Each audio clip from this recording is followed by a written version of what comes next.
You know, you've consistently advocated for transparency and accountability and good governance. And as a lead convener of Artikulo 11, what kind of reforms do you anticipate or actions that can be done after all of these events and activities that you have been participating in? Well, first of all, naunahan tayo ng mga events, no? May nangyari sa Senado at hininto muna yung pagdinig dito sa usapin ng Senate Blue Ribbon sa flood control projects and other projects. Na-appoint na ang bagong ombudsman at ang pananaw namin po dito dapat yung ombudsman now that he has been appointed can motu proprio already start the case build-up na hindi kailangan hintayin kung ano yung resulta ng Independent Commission on Infrastructure and the Senate Blue Ribbon Committee report. So he can already start the case build-up, and we look at it as an advantage that Boying Remulla is there, although we will be vigilant, no? Dahil coming from the DOJ, where they already started the process of case build-up, he is bringing that knowledge to the office. And we feel that maybe with the advanced stage that the knowledge that he has already acquired, he can already maybe either file an information already in the Sandigan Bayan by the end of the year, no, on certain individuals. Kaya sabi nga namin, kailangan he hits the ground running dahil hindi naman ito bago, no? At I think the public demands that he does so. Kaya ito yung importante. And of course, patuloy pa rin ang panawagan, hindi lamang ng iba't ibang grupo ng simbahan, ng Artikulo 11, ng Liberal Party, ng Tindig Pilipinas, ng iba't ibang mga organisasyon na kailangan maging public rin, no? Ang proceedings ng Independent Commission on Infrastructure. Medyo marami sinabi niyo, Kong Erin, but just to paraphrase, so in other words, kung sa tingin ninyo, walang ma-file na kaso ang ombudsman natin within the year, lalabas po ba na mabagal si ating new ombudsman, Boying Remulla? Well, not necessarily, no? Pero tingin ko meron na siyang hawak na information na sapat mula sa mga affidavits na pinirmahan ng ilang mga personalidad, no? At pwede niyang sabihin po natin, mag-conduct na ng preliminary investigation with regard to these affidavits that were presented, and then subsequently, hopefully, file in the Sandigan Bayan the appropriate cases. Tingin ko meron ng ilan, no? I will not put the cart before the horse, but tingin ko he has already a certain idea, no? Based on the affidavits he holds and the documents that he can already subpoena for them to respond to a preliminary investigation sa stage ng ombudsman. Okay. But, Kong Erin, don't you think it should be more prudent for the ombudsman to wait for the official, maybe transcripts and reports coming from Congress, from the Senate Blue Ribbon Committee, from the ICI, para nang sa ganun kumbaga, nasa kanya lahat yung information na yan before he acts on anything? Well, first of all, the House has suspended, no, its investigation.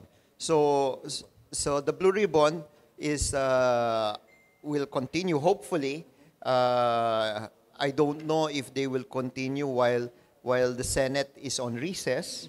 Dahil today, I think this week is the last sessions of both chambers before they go on break, and they will come back November 10. Now, I think the ombudsman can already request for the transcripts. No, I think it is within the power of the ombudsman to request for the transcripts of at least the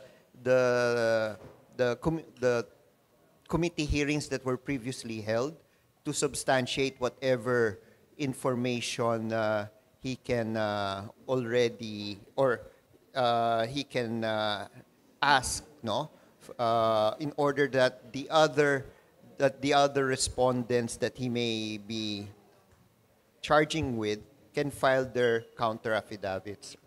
Okay. Thank you, Kong Erin. I-share ko lang yung insights ni Kong Erin sa inyo, Sir Santiago, no? Kasi from his perspective, mas gusto ni Kong Erin na yung proceedings in the ICI transparent, meaning public. Do you share that same insight, sir? I share the same insight insofar as the transparency of the proceedings before the ICI is concerned. But actually, the ombudsman need not wait. Hindi na siya dapat maghintay sapagkat meron tayong, as lawyers, the mere fact na there are ghost projects, automatic na yun eh. Wala nang kailangan patunayan maliban doon sa non-existent projects na binayaran ng gobyerno. Two, hindi tayo dapat mag-depend lang doon sa investigation sa corruption na yan eh. Yung SALN ng mga public officials na napakataas, on its own, the ombudsman can attack the unexplained wealth of public officials. So kahit na alisin na natin yung corruption, tingnan natin yung kanyang unexplained wealth, at pwede nang magsampa ng demanda ang ombudsman. In one of his press conference, our new ombudsman, Kong Erin, said that he will try to have all of these SALNs accessible, subject to certain conditions. Sang-ayon po ba kayo, sir, na bilang dating member ng government, kayo rin, sir, Colonel Santiago, isisiwalat at ipapublic ang inyong mga SALN? Ako, dapat lang. As a matter of fact, nung ako'y nasa House of Representatives, every year, I post my SALN publicly. No? At tingin ko, that was from 2004 up to 2013. Dahil para sa akin, wala naman kailangan itago dyan para makita yung ng tao. And I think this is one way really to double check also on the lifestyles of our elected officials. Ang kailangan rin tignan natin, no? Kawawa, well, ayoko sabihin kawawa, no? Pero ang target talaga, mga DPWH, yung mga district engineers, assistant DEs, all the way up to the regional directors, dapat tinitignan rin yan yung SALN nila from the time they started working in the DPWH para makita yung jump. No? At makikita talaga natin kung sila yung nagpapayaman sa kanilang mga pwesto o hindi. Kaya importante yung isa publiko at malaman ng taong bayan talaga saan nanggagaling itong pera supposedly na is a result of corruption, maybe, and then the lifestyles that they show the people. And do you think, Kong Erin, that the ombudsman has the power to issue such rule that will require all public servants to submit and publicize? I think the ombudsman is protected by law. It is under the Constitution that the statements of assets and liabilities and net worth of elected officials should be made public. there are I think code of professional responsibility of public of officers. It is also stated there na kailangan to make public SALN. So he is well protected and he can do this. So it will not take a separate law. It will not take an executive order. It will just take a simple directive from the Ombudsman. Ilabas natin lahat ng ating SALN. Yes, and reverse the decision, the order of the former ombudsman, no, not releasing the statements of assets and liabilities and net worth. Ako, challenge nga eh. I think it was made a challenge in the House of Representatives coming from attorney Congressman Chel Jokno and Congressperson Laila De Lima saying that kung wala tayong tinatago, publicize na natin, no? Eh mukhang hanggang ngayon wala pa yatang